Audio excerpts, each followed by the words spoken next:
Se as pessoas guardam dinheiro, elas poupam, elas investem porque elas estão ou querendo comprar alguma coisa que elas têm um sonho de comprar lá na frente, e pode ser, obviamente, aplicar na escola do filho, comprar um carro daqui a algum tempo, ou porque elas estão preocupadas com a aposentadoria, visto que o Claro. sistema público tem um valor limitado. Dá para pensar em ações no longo prazo como um retorno de aposentadoria lá na frente? Dá, perfeitamente. Este é o pensamento que deve pairar sobre o indivíduo que ingressa no mercado de ações. Mas eu prometi que a gente ia falar agora para esse novo investidor ou quem está olhando para a Bolsa de Valores, que nunca olhou e agora está interessado nisso, ou quem já começou, mas ainda está muito incipiente. Quais são os passos iniciais com segurança para um sujeito que estava acostumado com, abre aspas, a segurança do banco da renda fixa e que, obviamente, está vendo o rendimento ficar cada vez mais baixo, dada a queda da Selic, e quer migrar justamente para o mercado de capitais? Como é que ele começa uma carreira de investidor com segurança, olhando? É longo prazo, é curto prazo? Tem muita gente que acha que vai ficar rico no dia seguinte e corre muito risco de ficar muito pobre no dia Pobre de seguinte, de repente. perder tudo que recebeu. Mas vamos lá. Bom, inicialmente, eu gostaria de dizer aos telespectadores que é muito importante, ao invés dele simplesmente respeitar uma educação financeira, e que ele procure adquirir cultura de investimento. Educação financeira, você estará financeiramente educado se você não gastar mais do que você ganha. Agora, a cultura de investimento é saber na mão de quem você vai colocar o seu recurso, tá certo?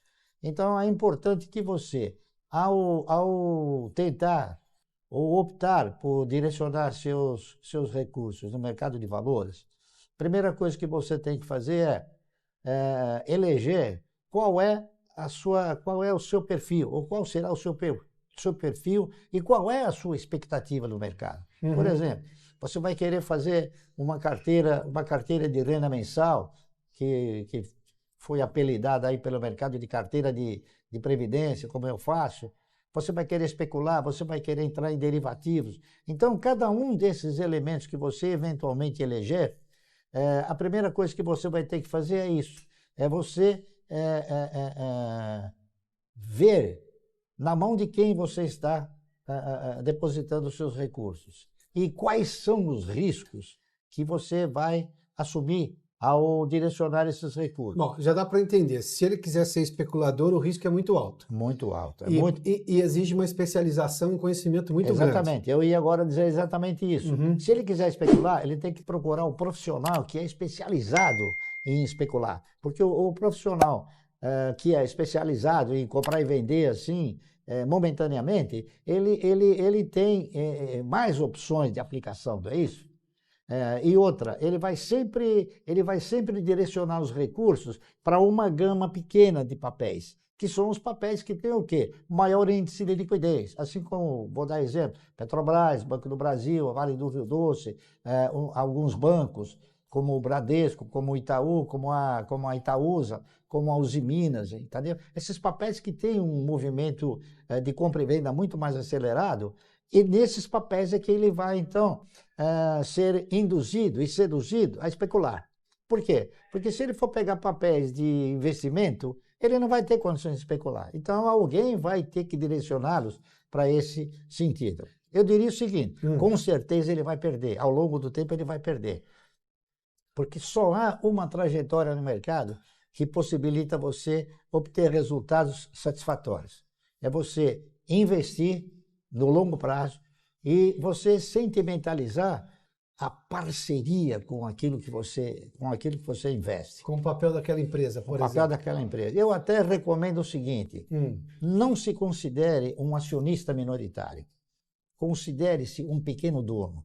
Porque você, como um acionista minoritário, você pode até ser seduzido a vender ações. Como pequeno dono, você vai imitar quem? O grande controlador ou o dono, você não vai vender. Vamos lá então. Então tem uma diferença. um acionista minoritário é um conceito que você acha que você não manda nada ali, você pode vender logo a ação. Isso, exatamente. Você pode se sentir seduzido a vender, para usar a sua expressão. Exatamente. Se você se sentir um pequeno dono... Você vai ser um parceiro, tá entendendo? E aí você vai olhar e acompanhar o movimento da empresa. Exatamente. E aí nós estamos falando já de dividendos ao longo de cada 6 meses ou um ano, dependendo do tipo da empresa.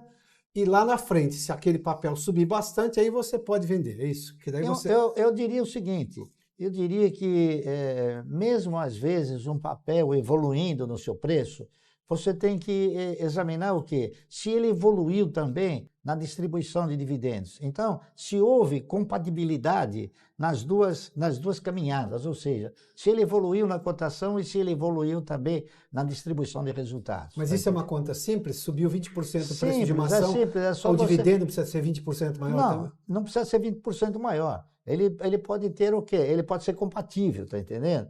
Ele pode ser, a gente olha muito para o yield. O yield é o benefício que você tem, é aquilo que seria os juros. Em ações é o yield, é a relação de ganho que você tem na proporção do seu custo. Então você tem, por exemplo, você compra um papel a R$1 e você tem 10% de dividendos, o yield você tem 10 centavos de dividendo, o yield é 10%. Então, você tem também no mercado alguma coisa que é o quê? Que é o yield projetivo. Você pode comprar um papel hoje, vamos supor, por R$1, exemplificando. E hoje ele está pagando um dividendo de 10 centavos. Ele pode continuar R$1 e amanhã dar um dividendo de 20 centavos. Está entendendo? Então, você tem o quê? Você tem, às vezes, um papel que possa, eventualmente, ter essa progressão. E com isso, ele suplantar a aplicação de renda fixa, que hoje está na base aí de 6% ao ano. Bárcia, as pessoas guardam dinheiro, elas poupam, elas investem porque elas estão ou querendo comprar alguma coisa que elas têm um sonho de comprar lá na frente, e pode ser, obviamente, aplicado na escola do filho, comprar um carro daqui a algum tempo, ou porque elas estão preocupadas com a aposentadoria, visto que o sistema público tem um valor limitado. Dá para pensar em ações no longo prazo como um retorno de aposentadoria lá na frente? Dá, perfeitamente. Este é o pensamento que deve pairar sobre o indivíduo que ingressa no mercado de ações. Mas aí nós precisamos... esse é investidor de longo prazo, você está pensando... Esse é um investidor de longo prazo, ele tem que procurar o quê? Um profissional que tenha essa direção no mercado. Tá certo? Que é para ele poder ter o quê? Para ele poder ter as empresas necessariamente avaliadas. Que é mais a sua escola, vamos deixar isso claro. É a sua escola. Que é o meu perfil. É a sua tese de defesa de investimento em ações, não é? Exatamente.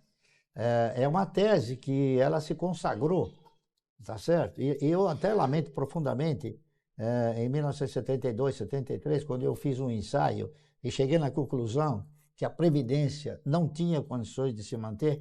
Então, lá em 72? 72. Isso há 47 anos. Eu estou dizendo porque eu nasci em 72. Então, exatamente. Então eu sei direitinho. Em 1972, eu fiz um ensaio com 10 funcionários e eu cheguei na conclusão que, ao longo do tempo, a Previdência ela seria uma Previdência insustentável. Ainda por quê? Porque o cidadão que se aposentava como um profissional qualquer, de uma empresa privada, ele iria ter o quê? Ele ia ter uma previdência. O que é a previdência? A previdência é a estrutura que provém a sua necessidade de existência, tá certo? Ela é uma provedora de recursos.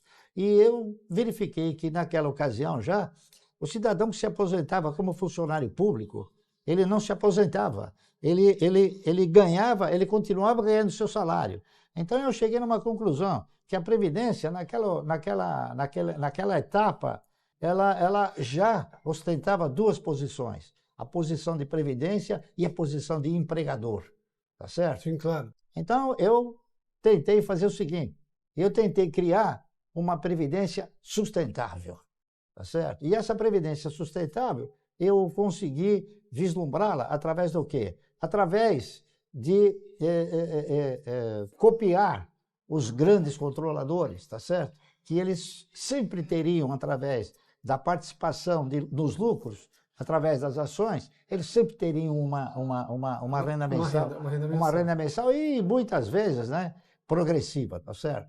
Então eu fiz o seguinte, eu me aproximei dessa cultura. Eu falei, bom, a única maneira que eu tenho de conseguir uma previdência sustentável é eu me tornar um pequeno dono de grandes negócios, de grandes projetos. E assim eu fiz. Preciso citar um exemplo aí. Que tipo de empresa você comprava lá atrás? Eu sempre procurei determinar o seguinte, já naquela ocasião, eu procurava adquirir ações de empresas que estavam em atividades perenes, tá certo? Por exemplo, energia, comunicações, saneamento. Depois, naquela época, nós não tínhamos ainda o setor financeiro como uma atividade perene. Bom, você falou de atividade perene. Energia só pode crescer, porque o país vai crescer mais. Claro. A necessidade de energia vai aumentar. Telecomunicações também. Saneamento, nós temos uma necessidade gigantesca. Gigantesca, exatamente. Então, e hoje tem uma demanda por saneamento. Você tem, por exemplo, também o setor de tecnologia, tá certo? Você tem o setor de celulose. Uma necessidade perene o setor de celulose, papel, não é isso? Que é um setor que vai ser sempre visto com os olhos do investimento, porque são empresas de capital intensivo, elas têm que investir sempre. O próprio setor financeiro.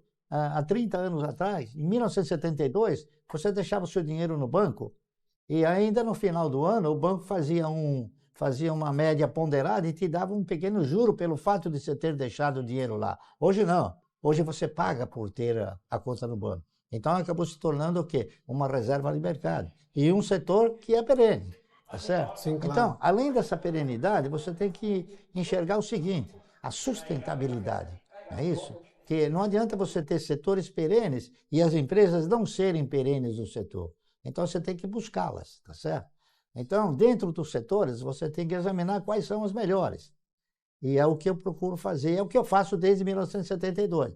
Então, eu fiz um trabalho naquela ocasião, já pensando não na futurologia, mas já pensando numa renda mensal progressiva ao longo do tempo e crescente.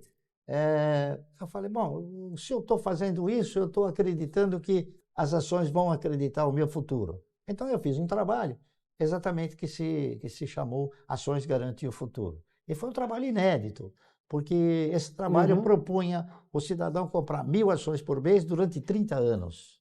Está entendendo? Ininterruptamente. De empresas com esse perfil. Empresas perenes. Então eu tive que dar exemplo de um papel que podia te ocasionar essa trajetória. Então eu peguei, o primeiro trabalho que eu fiz foi sobre a empresa que pagava o melhor dividendo.